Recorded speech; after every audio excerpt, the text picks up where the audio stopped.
Good morning, কেমন আছো? আশা করি খুব ভালো আছো। আমিও ভালো আছি।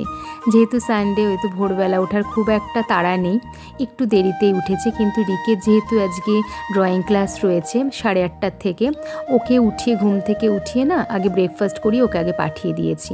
তারপরে আমি চলে গেলাম ছাদে, সব জামা কাপড় ধুয়ে দিয়ে এলাম। ওয়েদারটা খুব একটা ভালো না, রোদ ওঠেনি ঠিকই, কিন্তু মেঘলা করে রয়েছে। এসে নিজের জন্য এক কাপ চা নিয়ে বসলাম কিছুক্ষণ। একটু ধীর গতিতেই চলছি আর কি, যেহেতু রবিবার, খুব একটা হুড়োহুড়ির ব্যাপার নেই। তারপরে তোমার সবজি টবজি সব কেটে নেব ভাবছি, কেটে নিয়ে তারপর রান্নার দিকে চলে যাব। ততক্ষণে রিকো বাড়িতে চলে আসবে, তাহলে ওর সঙ্গে একটু বসে একটু টাইম স্পেন্ড করতে পারবো। কারণ ওর যত গল্প সব জানো তো, ওর বাবার সঙ্গে ধরো দুটো গল্প করলো, বাদ বাকি গল্পগুলো কিন্তু আমার সঙ্গেই করে। আর সবসময় বলবে যে মা একটু বসো, একটু তোমার সঙ্গে একটু কথা বলি, গল্প করি। এগুলো না ভীষণভাবে চায় যে ওর সঙ্গে টাইম স্পেন্ড করি। তো সেটা আমি করার চেষ্টা করি। যতই সারাদিন ব্যস্ততার মধ্যে থাকি না কেন, আমি কিন্তু ওকে কিন্তু সন্ধ্যের পরে আর কি ওর সঙ্গে, মানে সারাদিনে কী কী হলো না হলো, স্কুলের গল্প, পড়তে যাওয়া, এভরিথিং, এই জিনিসগুলো কিন্তু ওর থেকে আমি জানতে চাই।